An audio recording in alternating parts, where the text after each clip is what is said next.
Hello students, welcome to online classes of geography of class 12. This is the second class for your chapter 3, population composition.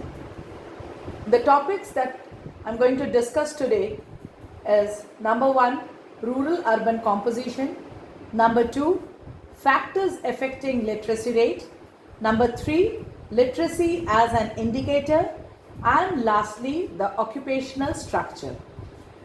Now, today's topic are basically related to some facts also. Now, by the name, it is clear rural-urban composition. You all know this division of rural and urban is basically based upon the residence. That is, where do the people reside? If they are residing in the villages, it is a rural composition. If they are there in the cities and that is metros, mega cities, it is urban composition. So this division is based on residence. Next, they differ from each other in terms of their livelihood and the social condition. Obviously, the livelihood of both the sectors, that is the rural sector and the urban sector, is having a vast difference. The third one, the criteria of the rural urban varies from country to country.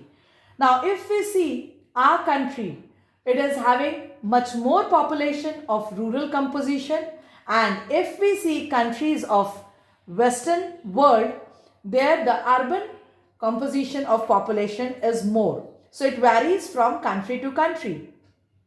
Now, as we know that rural population is basically engaged in primary activities and urban population is engaged in non-primary activities.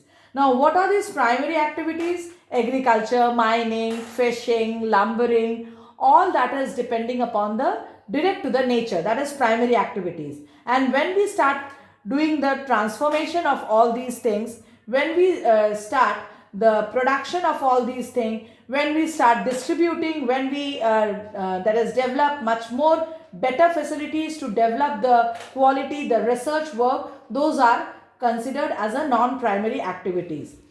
Now, we will discuss about the rural-urban sex composition of some selected countries, which is there in your syllabus.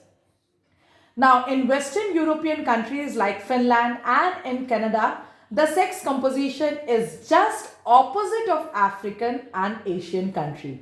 Now, just before going to, it's already given in the slide, but from your common sense, what will be the composition over here? Which section of the population will be more? Will it be a female or will it be a male? And in the same, will it be a male or will it be a female? Now, Western European country or Canada, it is female dominated society. So, females are more in number. And these are male dominated society. So here it is females are less in number and males are more in number. So here that is a sex ratio is favorable to women, and here sex ratio is unfavorable to women. Now the next part is, in European countries, males are more in rural areas while females are more in urban areas. Now, what is the reason behind it? In European countries, the males are more in rural areas because in European countries, the agricultural activities that is prevalent in the rural areas is entirely mechanized. It is not a manual work. So, heavy machineries are being used to do the work of agriculture. So, it needs male, and in the urban areas, the office jobs are much more prominent for the female, which is basically that is mental work, and females are just moving towards the urban areas to get their job, and over there is no lack of security for the females. So thus wise males are more in rural areas while females are more in urban areas. Now we'll just see the condition of the Asian countries. It's just vice versa. Females are more in rural areas while males are more in urban areas. Why?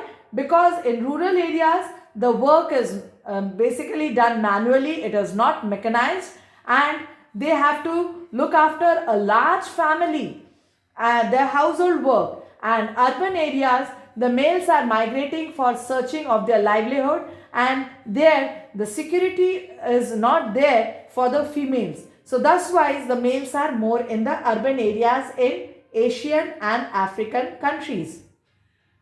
Now next, in Asian countries, females are less in urban areas due to following reason. Just see the reason. Number one, shortage of housing. Number two, high cost of living. Number three, it is scarcity of job opportunities. Number four, it is lack of securities in cities. So these are some of the reasons why females are less in urban areas compared to the European countries. Now our next is factors affecting literacy rate. Now it is also a very important factor for assessing the development of a nation. Now all the countries of the world does not have the same status of literacy. Even in our country we are having lots of variation of the literacy. So what are the factors that influencing the literacy rate? Now just see the factors. The factors are, number one, cost of education. Everywhere the cost of education is not same. You can see in our country, in the rural areas, the cost of education, they are getting midday meal scheme and it is comparatively free education. Political background is another factor. The type of economy, whether it is a developed economy, whether it is an underdeveloped or a developing economy, that also indicates the level of literacy. If it is an urbanized area, the level of literacy will be more. If it is a rural based area, then the level of literacy rate will be less.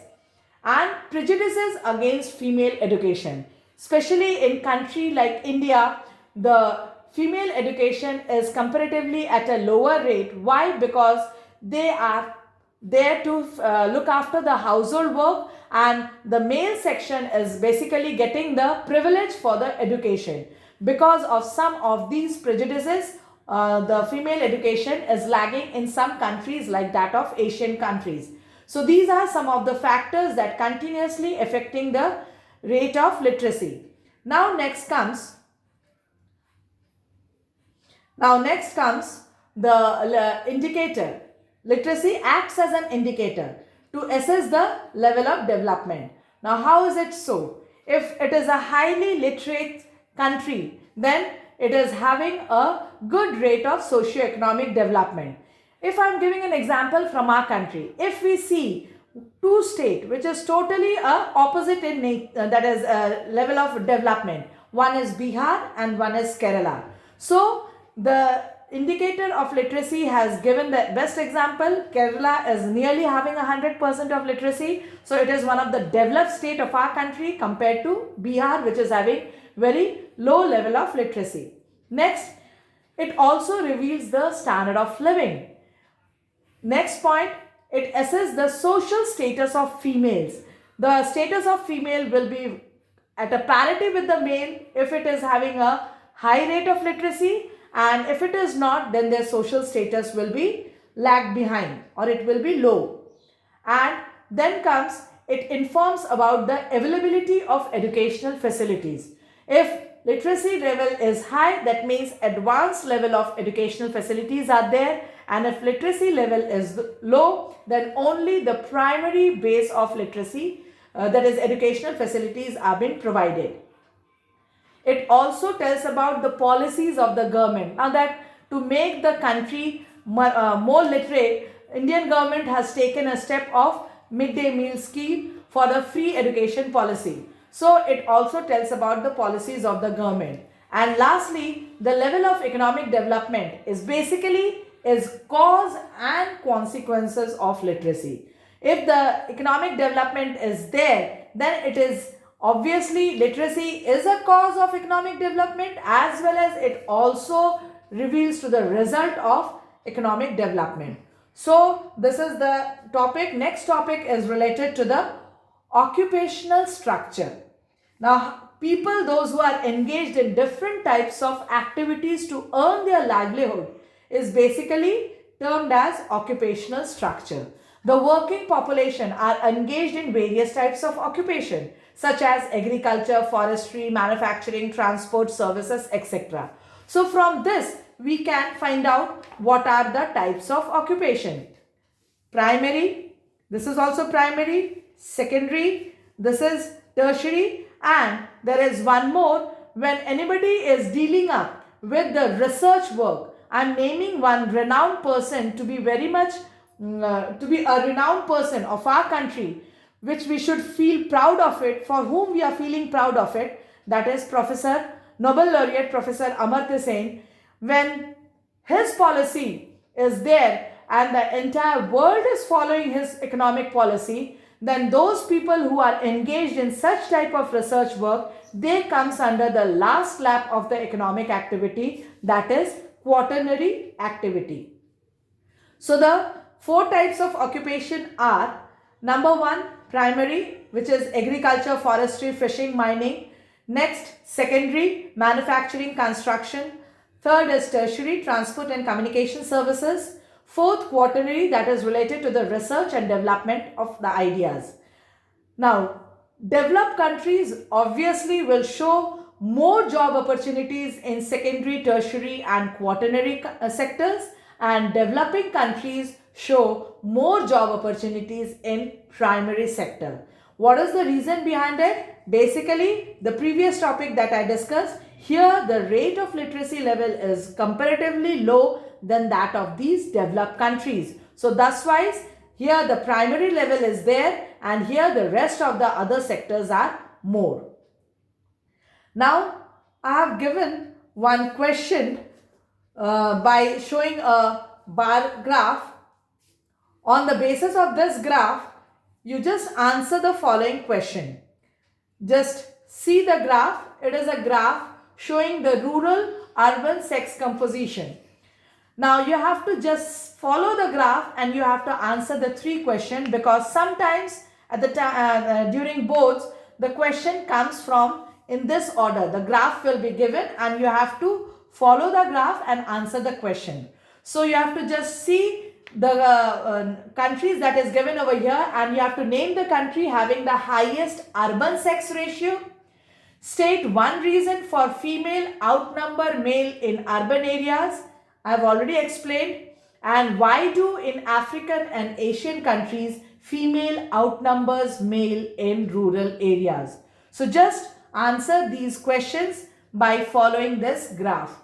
And if you are having any doubts related to today's class, just mention it in the comment section. I have completed the topic of today's class and even I have completed the chapter, and next class I'll deal up with the exercise question of this chapter with the board questions. So please, and I have already completed the last two chapters also along with the discussion of the board questions, and I have already uploaded the homework site also, but I just got 3 responses from the entire class of mine of 38 students. So it is compulsory to upload all the worksheets in the homework site. Please complete your work and upload it so that I can assess that whether you are writing the correct answers or not. Thank you for following today's class.